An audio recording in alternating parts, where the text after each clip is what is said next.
ഇന്ന് നമ്മളൊരു ബെൻഡോ കേക്കാണ് ഡിസൈൻ ചെയ്തെടുക്കുന്നത്. ഈ ഒരു കേക്ക് ഞാൻ ചെയ്യുന്നത് എൻ്റെ ചേച്ചിക്ക് വേണ്ടിയിട്ടാണ്. ചേച്ചിയുടെ ഒരു ഫ്രണ്ട് ഓർഡർ ചെയ്തിട്ടാട്ടോ ചെയ്യുന്നത്, ആൾക്ക് അറിയില്ല. അപ്പോൾ സർപ്രൈസായിട്ട് കേക്ക് കൊടുക്കണം, അത് വീഡിയോ എടുക്കണം, എന്നിട്ട് ആരാണിത് തന്നതെന്ന് ചോദിക്കണം എന്നെല്ലാം നമ്മുടെ അടുത്ത് പറഞ്ഞ് ഏൽപ്പിച്ചിട്ടുണ്ടായിരുന്നു. അപ്പോൾ അവർ പറഞ്ഞതുപോലെ നമ്മൾ കേക്ക് ചെയ്തു. ഹാപ്പി ബർത്ത്ഡേ ഡിയർ എന്ന് എഴുതാൻ പറഞ്ഞു. അതും എഴുതിയിട്ട് നമ്മൾ ബെൻഡോ ബോക്സിലേക്ക് ആക്കി വെച്ചു കേട്ടോ. എന്നിട്ട് നമ്മൾ കേക്ക് 14-ാം തീയതി ആയിരുന്നു ബർത്ത്ഡേ. 14-ാം തീയതി വൈകിട്ട് കേക്ക് കൊണ്ട് കൊടുത്തു. ഈ ബോക്സിന് എത്ര അടച്ചാലും തുറന്നാലും ഇതിനൊന്നും പറ്റില്ല കേട്ടോ.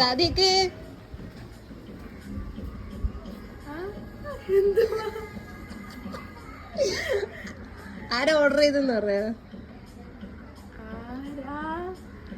ഒരാളുടെ പേരേ പറയാൻ പറ്റുള്ളൂ. ഗസ്സി 1 മാസം മുന്നേ ഓർഡർ ചെയ്ത അമ്മുവാണോ? Thank you.